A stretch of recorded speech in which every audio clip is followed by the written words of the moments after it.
नमस्कार। दिन भर की बड़ी खबरों के विश्लेषण के कार्यक्रम सुनिए सच में आपका स्वागत है। मैं हूं मुकेश कुमार। तो दोस्तों, शुरू करते हैं आज का सुनिए सच। आज की खास खबरों पर नजर डालते हुए, दिल्ली हाईकोर्ट की चेतावनी, ऑक्सीजन आपूर्ति रोकने वालों को लटका देंगे। ऑक्सीजन की कमी से देश भर में सैकड़ों मौतें, सरकार इंतजाम करने में फेल। टीके की ज्यादा कीमतों पर उठे सवाल तो सरकार को देनी पड़ी सफाई। संकट के समय अमेरिका ने दिया धोखा, टीके के लिए कच्चा माल नहीं देगा। महाराष्ट्र के पूर्व गृह मंत्री देशमुख के खिलाफ एफआईआर, सीबीआई के छापे। खास खबरों पर नजर डालने के बाद अब वक्त है आज की बड़ी खबरों के विस्तार से विश्लेषण का। इसलिए सबसे पहले लेते हैं आज की सबसे अहम खबर। दिल्ली हाईकोर्ट ने शनिवार को ऑक्सीजन आपूर्ति से जुड़ी एक याचिका पर सुनवाई करते हुए बहुत ही सख्त रुख अपनाया। उसने ऑक्सीजन आपूर्ति हर हाल में सामान्य करने के आदेश देते हुए चेतावनी दी कि जो कोई ऑक्सीजन आपूर्ति रोकने की कोशिश करेगा उसे लटका दिया जाएगा। अदालत ने कहा कि यह कोरोना की दूसरी लहर नहीं बल्कि सुनामी है और सरकार बताए कि वो इसे रोकने के लिए क्या कर रही है। हाईकोर्ट ने कहा, अगर दिल्ली के टैंकर कहीं रोके गए तो कड़ी कार्रवाई की जाएगी, हम किसी को नहीं बख्शेंगे। दिल्ली हाईकोर्ट ने अपनी नाराजगी जताते हुए कहा कि ये मुश्किल है कि हर अस्पताल के लिए ऑक्सीजन आपूर्ति के आदेश वो जारी करे। ऑक्सीजन की कमी का एक पहलू ये भी है कि सप्लाई के लिए टैंकर नहीं है। इसके अलावा बॉम्बे हाईकोर्ट की नागपुर पीठ ने विदर्भ क्षेत्र में कोविड-19 संकट से निपटने के लिए प्रभागीय आयुक्त को निर्देश दिया कि वे क्षेत्र में लिक्विड ऑक्सीजन की आपूर्ति बढ़ाने के लिए स्टील प्लांट्स और उद्योगों की सेवाओं पर विचार करें। पीठ ने कहा कि इस तरह के उद्देश्यों की पूर्ति के लिए आपदा प्रबंधन अधिनियम के तहत शक्तियों का इस्तेमाल किया जा सकता है। तो हाईकोर्ट लगातार पिछले 3 दिनों से बहुत ही तीखी टिप्पणियां कर रहा है। केंद्र सरकार को उसने कटघरे में खड़ा किया है। खासतौर पर दिल्ली हाईकोर्ट की बात कर रहा हूं। वैसे तो देश भर के 6 हाईकोर्ट ने केंद्र सरकार और वहां की राज्य सरकारों पर जो सख्त टिप्पणियां की हैं वो अपने आप में एक ऐतिहासिक दस्तावेज में तब्दील हो गई हैं कि ऐसे वक्त में जब सुप्रीम कोर्ट ने खामोशी अख्तियार कर रखी थी तब हाई कोर्ट ने अपनी भूमिका निभाई और जबरदस्त तरीके से निभाई है। इसमें मुंबई हाई कोर्ट ने, बॉम्बे हाई कोर्ट ने खास तौर पर एग्रेसिव रुख अपनाया है और दिल्ली हाई कोर्ट भी इसी तरह से प्रतिक्रिया कर रहा है। तो एक के बाद एक कई हॉस्पिटल हाई कोर्ट गए हैं कि उनके यहाँ ऑक्सीजन की आपूर्ति नहीं हो रही है और बहुत सारी जानों को खतरा है। और इसी खतरे को देखते हुए ये सुप्रीम हाई कोर्ट ने बहुत ही सख्त रवैया अपनाया है। आपको याद होगा कि 2 दिन पहले ही उसने कहा था कि आप चाहे भीख मांग कर लाओ लेकिन ऑक्सीजन की पूर्ति करो, और ये केंद्र सरकार के लिए कहा था। और केंद्र सरकार पर तो और भी कड़ी टिप्पणियां की थी कि आप बताइए कि आपकी तैयारी क्या है, आप ऑक्सीजन क्यों नहीं सप्लाई कर पा रहे हैं, आपने अब क्या स्टेप उठाने जा रहे हैं। तो ये तमाम सवालों से परेशान हो गई थी सरकार। सो जितने भी हाई कोर्ट हैं, जिस तरह से उन्होंने केंद्र सरकार की, मोदी सरकार की घेरेबंदी कर दी थी, इसी के बाद ये माना जा रहा है कि सुप्रीम कोर्ट बचाव में आया था और उसने इस मामले का संज्ञान लेते हुए मामला अपने पास बुला लिया था। उसका इरादा जो हाई कोर्ट में मामले चल रहे थे उनको भी अपने पास लेने का था, लेकिन चूंकि देश भर के जाने माने वकील इसकी मुखालफत में खड़े हो गए, इसकी आलोचना की, और उसके बाद जो सुप्रीम कोर्ट की जो रणनीति थी, योजना थी, उस पर पानी फेर गया। अब तो चीफ जस्टिस ऐसे बोबडे रिटायर हो चुके हैं। उनके कार्यकाल का वो आखिरी ऐसा मौका था जब उनकी फिर से एक बार फजीहत हुई, जब हरीश साल्वे, जिन्हें उन्होंने एमिकस क्यूरी बनाया था, वो भी उस भूमिका को निभाने से पीछे हट गए, क्योंकि हरीश साल्वे की भूमिका हम सब जानते हैं सरकार परस्त रही है। लेकिन जो लायर खड़े हुए, जो वकील खड़े हुए थे, देश भर के वरिष्ठ वकील, उनमें मुकुल रोहतगी भी थे जो कि अटॉर्नी जनरल रह चुके हैं इसी सरकार में, मोदी सरकार के पक्षधर भी माने जाते हैं, लेकिन उन्होंने भी सुप्रीम कोर्ट की इस भूमिका का विरोध किया था। तो हाई कोर्ट ने एक पूरी तरह से जोर लगा दिया है कि जहां संभव हो सके ऑक्सीजन की सप्लाई को करवाया जाए और इस पर पूरे प्रशासन पर, सरकार पर दबाव बनाने में एक महत्वपूर्ण भूमिका हाई कोर्ट निभा रहे हैं। चाहे वो देश भर के दूसरे हाई कोर्ट भी हों और दूसरे मुद्दे भी कोरोना से जुड़े हैं, उन पर भी उनका रवैया बहुत सख्त है। ये बिल्कुल सही कहा है कि इसे सेकेंड वेव नहीं मानना चाहिए, ये सुनामी है। 3.5 लाख के आसपास मामले रोज आ रहे हैं, जो दुनिया भर में सबसे ज्यादा हैं और कहीं भी रफ्तार थमने के नाम नहीं ले रहा है। रोज मरने वालों की तादाद भी बढ़ती जा रही है, तो ये बहुत चिंता की बात है। और ऐसे में केंद्र सरकार का रवैया जिस तरह का अभी तक रहा है, प्रधानमंत्री ने मीटिंग करने का एक उपक्रम जरूर किया है, लेकिन उससे कुछ आगे बात बढ़ी हो ऐसा नहीं लग रहा है। 1-2 ट्रेनें लिक्विड ऑक्सीजन को लेकर महाराष्ट्र और उत्तर प्रदेश में जरूर गई हैं, लेकिन बहुत देर बाद गई हैं। वहाँ हालात बहुत खराब हो चुके हैं। 2 शहरों की बात नहीं है, पूरे देश भर से इस तरह की रिपोर्टें आ रही कि ऑक्सीजन की कमी से हाहाकार मचा हुआ। तो ऐसे में हाई कोर्ट की इस भूमिका को सलाम किया जाना चाहिए, उनकी तारीफ की जानी चाहिए कि तमाम सरकारी दबावों के बावजूद, केंद्र सरकार के इस तरह के एक राजनीतिक हस्तक्षेप वाली भूमिका के बावजूद वो अपनी स्पाइन को, अपनी रीढ़ की हड्डी को तान कर खड़े हुए हैं और फैसले सुना रहे हैं। अगली खबर लेते हैं। देश में कोरोना महामारी के कारण मचे हाहाकार को ऑक्सीजन की कमी ने कई गुना बढ़ा दिया है। देश भर में मरीज ऑक्सीजन की कमी के कारण दम तोड़ रहे हैं। दिल्ली स्थित जयपुर गोल्डन अस्पताल इसका ताज़ा उदाहरण है।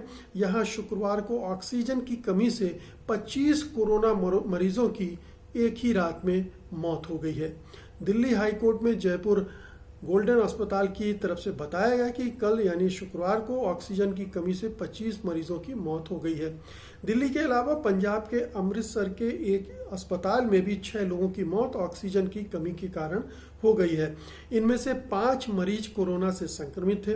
नीलकंठ अस्पताल के मैनेजिंग डायरेक्टर सुनील देवगन ने इसके लिए जिला प्रशासन को दोषी बताया है। उनका कहना है कि उन्होंने प्रशासन से बार बार ऑक्सीजन के लिए गुहार लगाई, लेकिन कोई जवाब नहीं आया। इसी प्रकार की एक खबर मध्य प्रदेश के जबलपुर से आ रही है, जहां उखरी रोड पर स्थित गैलेक्सी अस्पताल में गुरुवार की रात को 5 कोविड मरीजों की ऑक्सीजन नहीं मिलने की वजह से मौत हो गई।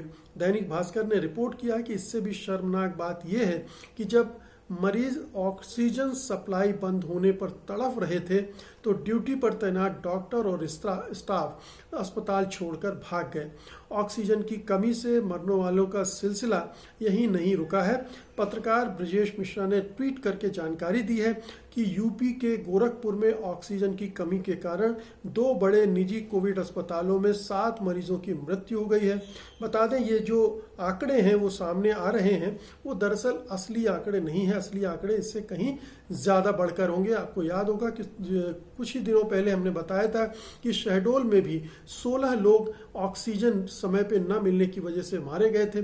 भोपाल में भी इस तरह का हादसा हो चुका है और देश भर में बहुत सारी जगहों पर ऑक्सीजन की कमी से लोग परेशान भी हैं, मर भी रहे हैं। उनकी खबरें रिपोर्ट नहीं हो रही हैं कि स्थानीय प्रशासन, वहाँ की सरकारें उसको सेंसर कर रही हैं अपनी बदनामी के डर से, और केंद्र सरकार भी नहीं चाहती कि ऑक्सीजन की कमी की खबरें बहुत ज़्यादा फ्लैश हो। तो हमारे गोदी मीडिया ने उन पर एक तरह से रोक लगा रखी है, क्योंकि राजधानी में ये हादसा हुआ जयपुर गोल्डन हॉस्पिटल का, इसलिए उसे दबाया छिपाया नहीं जा सकता था। अभी एक दिन पहले ही गंगाराम हॉस्पिटल में भी 25 लोगों की मौत हुई थी, लेकिन ये बताया गया था कि वो किन्हीं और वजहों से हुई है, लेकिन ये मोटे तौर पर है कि उसमें भी ऑक्सीजन की कमी एक बड़ी वजह रही होगी। तो सैकड़ों लोग मारे जा रहे हैं, लेकिन सरकार ने अभी तक कोई इंतजाम ऐसा ठोस नहीं किया है जो हमें आश्वस्त करता हो कि अगले 1-2 दिन में मामला कंट्रोल में आ जाएगा। ये 21 तारीख से ये क्राइसिस चल रही है, आज हम 24 तारीख हो गई है। इन 4 दिनों में सोचिए पूरे देश भर में ऑक्सीजन की कमी से क्या स्थितियां निर्मित हुई है। तीसरी खबर का रुख करते हैं। देश में कोरोना वैक्सीन की कीमतों को लेकर चल रहे विवाद के बीच अब स्वास्थ्य मंत्रालय ने ट्वीट करके स्पष्टीकरण दिया है कि केंद्र सरकार कोविशील्ड और कोवैक्सीन दोनों की कीमतें 150 रुपए ही रखने वाली है। इसके अलावा स्वास्थ्य मंत्रालय ने कहा है कि केंद्र सरकार राज्यों को मुफ्त वैक्सीन मुहैया कराना जारी रखेगी। दरअसल कांग्रेस नेता जयराम रमेश ने अंग्रेजी अखबार इंडियन एक्सप्रेस की खबर की कटिंग को ट्वीट करके कहा था कि भारत सरकार अब कोवैक्सीन की एक डोज 400 रुपए में देगी, जो कि अमेरिका, ब्रिटेन और यूरोपियन देशों में तय कीमत से कहीं अधिक है।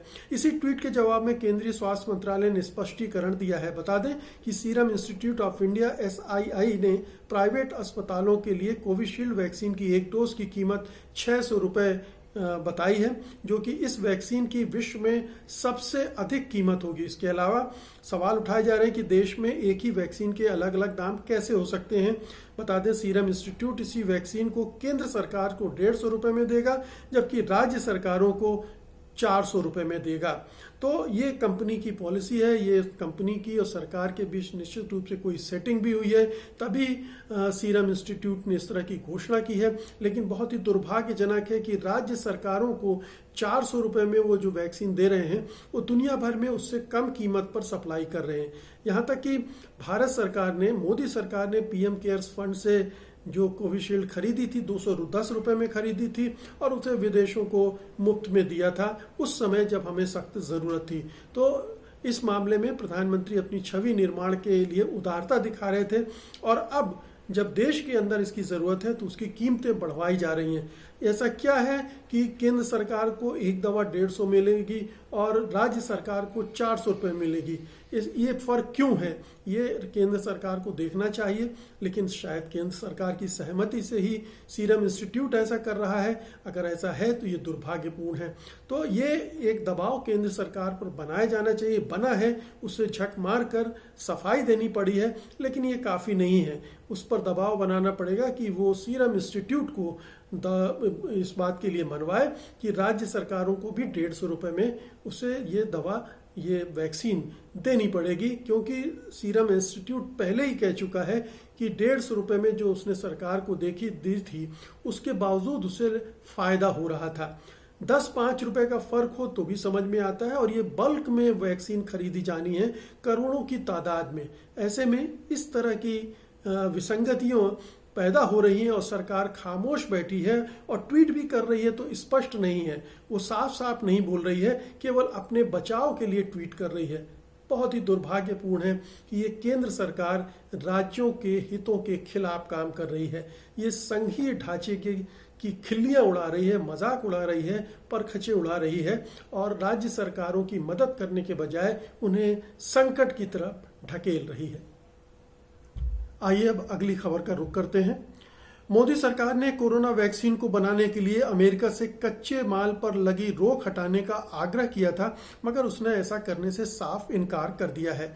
उसने कहा है कि वो इस संकट की घड़ी में अमेरिकी नागरिकों का पहले ध्यान रखेगा, इसके बाद ही वो किसी और देश के बारे में सोचेगा। इसके बाद से ही भारत में वैक्सीन की उपलब्धता में और सुस्ती देखी जा सकती है। इसके अलावा जर्मनी की ओर से भी भारत को झटका लग सकता है। जर्मनी की चांसलर ने भारत द्वारा वैक्सीन के निर्यात पर लगाई गई रोक को लेकर कहा है कि वो चिंतित हैं कि क्या दवा के उत्पाद हमारे पास आएंगे या नहीं। उन्होंने कहा कि हमने ही भारत को इतना बड़ा फार्मास्यूटिकल प्रोड्यूसर बनने की अनुमति दी है, इस उम्मीद में कि इसका अनुपालन भी किया जाना चाहिए, लेकिन अब अगर ऐसा नहीं होता है तो हमें इस पर पुनर्विचार करना होगा। इसके साथ ही उन्होंने ये संकेत दिए कि जर्मनी अब अपनी औद्योगिक नीतियों पर पुनर्विचार कर सकता है। वहीं फ्रांस, ब्रिटेन और चीन ने कहा है कि वो भारत की मदद करने के लिए तैयार हैं। तो अमेरिका, जिसे भारत सरकार अपना बहुत ही घनिष्ठ अनन्य मित्र बताती है, और आप तो जानते हैं कि प्रधानमंत्री नरेंद्र मोदी किस तरह से डोनाल्ड ट्रंप के जिगरी यार बन गए थे, उनके चुनाव प्रचार में भी गए थे, उनके नाम से नारा भी लगाया था, उन्हें यहाँ भी चुनाव प्रचार के लिए अपने बुला लिया था उनके चुनाव के लिए। तो इस तरह की दोस्ती उन्होंने बनाई थी और ये दावे किए जा रहे थे कि अब अमेरिका चूंकि अपना गहरा दोस्त हो गया है तो उस संकट के समय वो बहुत काम आएगा। लेकिन इतना बड़ा संकट जब भारत जूझ रहा है उस समय अमेरिका ने अंगूठा दिखा दिया। ये ठीक है कि हर देश अपनी चिंता पहले करता है, अपने देशवासियों की चिंता ज़्यादा करता है। लेकिन ये दुनिया भर को पता है कि अमेरिका के पास ज़रूरत से ज़्यादा वैक्सीन इकट्ठी हो गई है। उसके पास वैक्सीन की कमी नहीं है, किसी दवाई की कमी नहीं है, बल्कि अब तो ये कहा जा रहा है कि जब सारे नागरिकों को लग जाएगी उससे भी ज़्यादा उसके पास है और वो उनको ठिकाने लगाने के बारे में सोच रहा है। तो जब एक तरफ ये स्थिति है कि उनके पास अतिरिक्त टीके हैं, तब वो कच्चा माल भारत को देने के लिए तैयार नहीं हो रहा है, उसमें ना नुकुर कर रहा है, बल्कि एक तरह से उसने भारत सरकार के आग्रह को ठुकरा दिया है। तो इस चीज़ को भारत सरकार क्यों नहीं सख्ती से उठा रही है, क्यों नहीं वो अमेरिका से सीधे सीधे दो टूक शब्दों में कह रही है कि नहीं, ये आपको देना पड़ेगा। इसलिए कि भारत सरकार के पास रीढ़ की हड्डी नहीं है, वो अमेरिका के गोद में बैठना जानती है, अमेरिका के निर्देशों के हिसाब से चलना जानती है, अपनी ज़रूरतों को मनवाना नहीं जानती है। तो ये हमारी पूरी विदेश नीति का फेलियर है। इस सरकार की नाकामी का एक और सबूत है कि अमेरिका, जो कि विश्वसनीय दोस्त कभी नहीं रहा, उससे ज़्यादा सट रहा है, और जो दोस्त यानी रूस लगातार हमारी मदद करता रहा है, उससे दूरी बरत रहा है, उसको नाराज़ कर रहा है, और एक तरह से वो दूसरे खेमे में जा रहा है, उसको ढकेल दिया है कि वो चीन के साथ, पाकिस्तान के साथ अपनी दोस्ती गांठे और एक नई तरह की राजनीति करे, जिससे भारत को ही नुकसान होने वाला है। Sputnik one of the best vaccine है, वो अभी आई है और स्पुतनिक का फ़ायदा भारत उठा सकता था। तो चीन से भी वो कच्चा माल आयात कर सकता है, और चीन ने कहा भी है कि वो इसके लिए तैयार भी है। तो सवाल उठता है कि वो ऐसा क्यों नहीं कर रहा है। और ये ध्यान रखिए कि भारत सरकार ने जब हमें वैक्सीन की ज़रूरत थी तो 5-6 करोड़ बाहर निर्यात कर दी थी, जबकि दूसरे देश पहले अपनी जनता का ख्याल रख रहे हैं, उसके बाद बाहर का सोच रहे हैं। लेकिन प्रधानमंत्री को अपनी छवि बनानी थी, इसलिए उन्होंने उसका ध्यान नहीं रखा, और आज हमारे देश की जनता उसको भुगत रही है। जर्मनी भी नाराज़ है, और भी कई देश नाराज़ हैं, और उसके नाराज़गी का भी परिणाम हमें आगे चलकर भुगतना पड़ सकता है। आज की अंतिम खबर लेते हैं। मुंबई पुलिस के पूर्व प्रमुख परमबीर सिंह की सनसनीखेज चिट्ठी और वसूली के आरोप के मामले में नया मोड़ आ गया है। केंद्रीय जांच ब्यूरो ने महाराष्ट्र के पूर्व गृह मंत्री अनिल देशमुख के खिलाफ एफआईआर दर्ज की है और कई जगहों पर छापे मारे हैं। सीबीआई जिन जगहों की तलाशी ले रही है उनमें देशमुख का घर भी शामिल है। याद दिला दें कि मुंबई पुलिस आयुक्त परमबीर सिंह ने के पद से हटने के बाद मुख्यमंत्री उद्धव ठाकरे को चिट्ठी लिखकर आरोप लगाया था कि देशमुख ने वाजे सहित कुछ पुलिस अधिकारियों को रेस्तरां और बार से हर महीने 100 करोड़ रुपए उगाही कर के देने को कहा था। देशमुख ने इस आरोप को सिरे से खारिज कर दिया था, लेकिन उन पर राजनीतिक दबाव पड़ा और शुरुआती जांच के बाद देशमुख को अपने पद से इस्तीफा देना पड़ा था। लगभग 10 दिन पहले सीबीआई ने देशमुख से 100 घंटे की लंबी पूछताछ भी की थी। ये पूछताछ मुख्य रूप से पूर्व पुलिस कमिश्नर परमबीर सिंह द्वारा लगाए गए भ्रष्टाचार के आरोपों से जुड़ी हुई है। तो ये पूरा मामला दरअसल अपराध से ज़्यादा राजनीतिक है। सीबीआई का इस मामले में प्रवेश करना, एफआईआर दर्ज करना, पूछताछ करना, तो महाराष्ट्र सरकार को डिस्टेबलाइज करने के लिए, अस्थिर करने के लिए लगातार केंद्र सरकार प्रयास कर रही है, और ये परमबीर सिंह उनके लिए एक मोहरे की तरह साबित हुए हैं।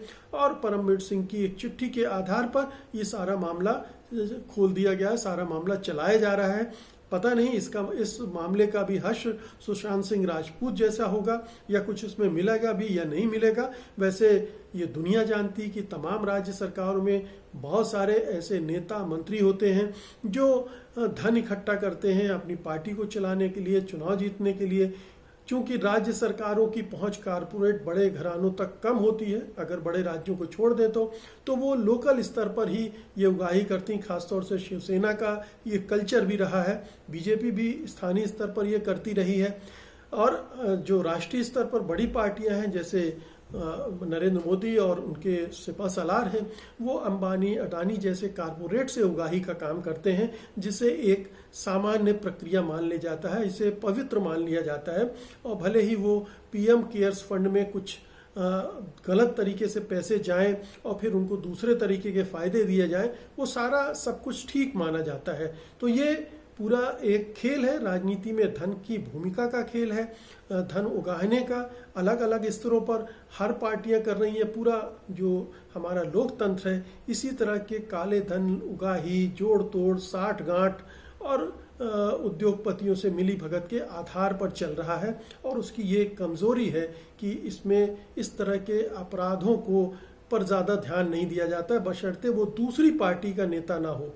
अगर मुंबई में अपनी ही पार्टी की सरकार होती तो ये सरकार, केंद्र सरकार, सीबीआई कुछ नहीं कर रही होती, बल्कि अभी तक आपने एक भी मामला ऐसा सुना नहीं होगा 7 सालों में कि बीजेपी के किसी नेता पर सीबीआई ने हाथ डाला हो।